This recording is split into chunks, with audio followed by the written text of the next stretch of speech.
Listen to me very carefully. You know that feeling when you check your bank account and instead of immediately closing the app in horror, you actually smile?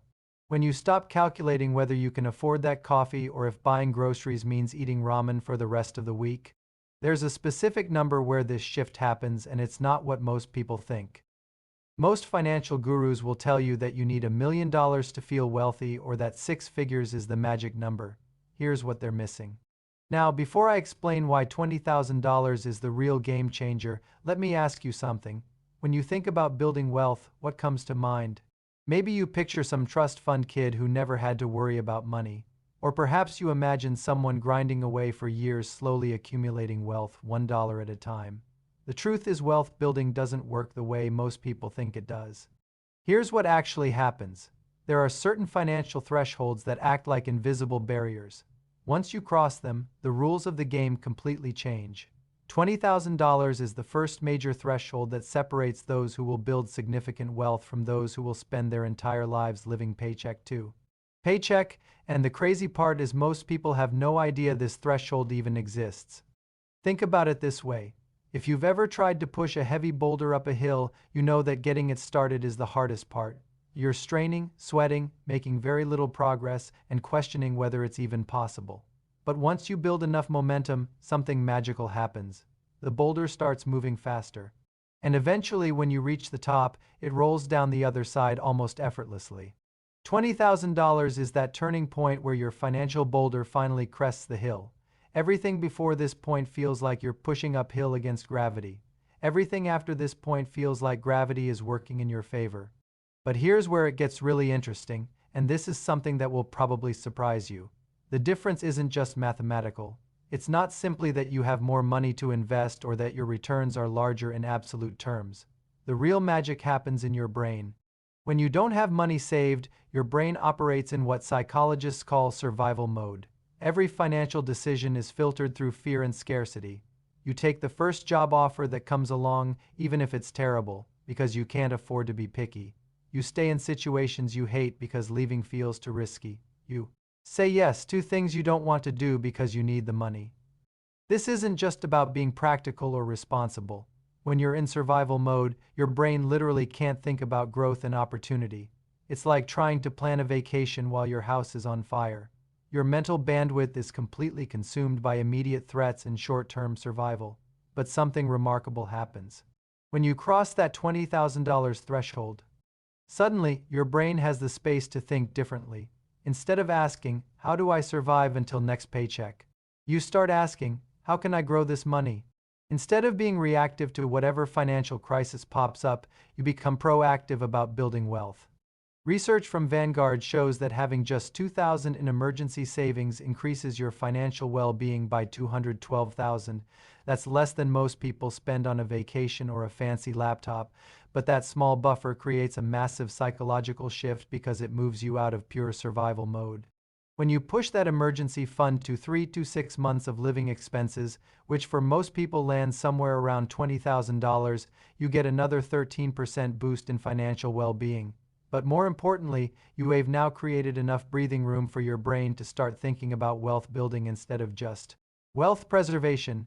Here's where the math starts getting really exciting. Let's say you are saving $1,000 every month and earning an $820,000 takes about 19 months of consistent saving and investing. That's a year and a half of discipline, sacrifice, and delayed gratification. It's not easy, and frankly, most people give up somewhere along the way. But here's the part that will blow your mind. Your second $20,000 doesn't take another 19 months. It only takes about 17 months. Why? Because now you have got that first $20,000 working alongside your monthly contributions, generating its own returns. Think about this for a second. You did the exact same amount of work, saved the same amount of money each month, took the same level of risk with your investments, but you shaved 2 full months off the timeline. Just because you had more money working for you. That's the power of compound interest starting to kick in. By the time you're going for your third $20,000, the timeline shrinks even more. Your money is doing an increasing share of the heavy lifting while you are putting in the same effort. And when you get to the really big numbers, the acceleration becomes almost comical. Once you hit 400,000 in your investment portfolio, you can generate your next 20,000 in just 5 months. The same amount that took you nearly 2 years to save initially is now happening automatically through your investments. That first milestone feels impossible, but every milestone after that gets progressively easier. Now, you might be thinking that wealthy people have access to some secret investment world that regular folks can't touch, like there are exclusive hedge funds or special opportunities that only unlock once you reach certain wealth levels. And while there is some truth to that at the ultra high end, it's not what's driving this $20,000 phenomenon. The real secret is much simpler and honestly much more encouraging. It's just basic mathematics working in your favor. When you invest 1,000 and it grows 10,100, take that exact same 10% growth rate and apply it to 10,000 and suddenly you are looking at 1,000 in profit from the same investment.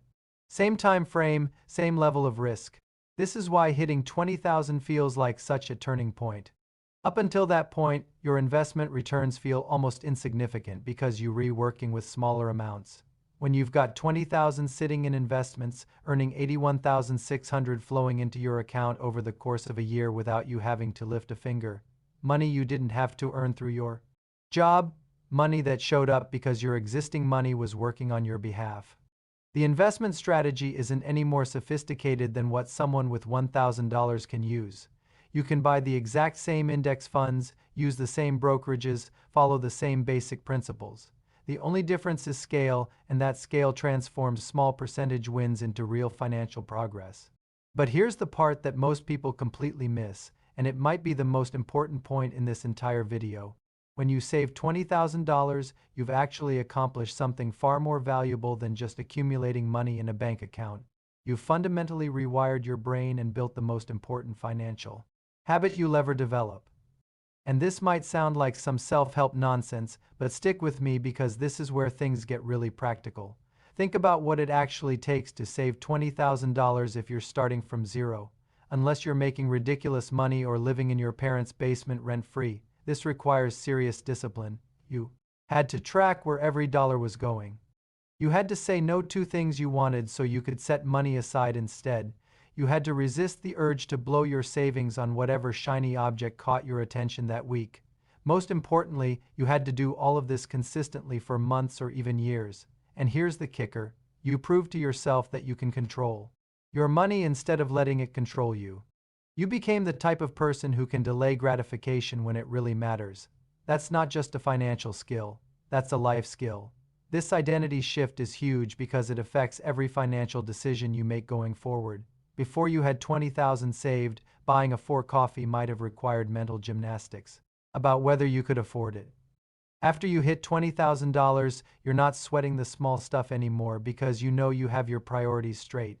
You've proven you can make the big sacrifices when necessary. There's another psychological shift that happens at this level that most people don't talk about. You start seeing opportunities instead of just threats. When you're living paycheck to paycheck, every unexpected expense feels like a disaster. Your car needs repairs, your laptop dies, your rent goes up. These aren't opportunities, they're financial emergencies that derail your entire month. But when you have $20,000 in the bank, these same events become minor inconveniences at worst. Your car needs repairs, annoying but not catastrophic. Your laptop dies, time to upgrade to something better. Your rent goes up, maybe it's time to finally look for a better place or negotiate your salary. Even better, you start noticing opportunities that were always there, but you couldn't take advantage of before. Your friend mentions they're starting a business and looking for investors. Before you would have thought, that sounds interesting, and moved on. Now you can actually consider whether it's worth throwing $5,000 at it. A killer deal pops up on a rental property that needs some work. Before, you would have scrolled past it on Zillow and maybe felt a little envious. Now you can run the numbers and see if it makes sense as an investment. Your boss mentions there's a conference in another city that could be great for your career, but the company won't pay for it. Before, you would have made excuses about why you can't afford to go. Now you can weigh the potential return on investment. This is what wealthy people mean when they say money goes to money. It's not some cosmic conspiracy where the universe rewards people who already have cash. It's that having money gives you options and options create more opportunities to make money. Here is something else that happens around the 20,000 mark that will make you question everything you thought you knew about budgeting. You start caring less about small expenses and more about big ones. I know that sounds backwards, but hear me out. When you're broke, you obsess over every purchase.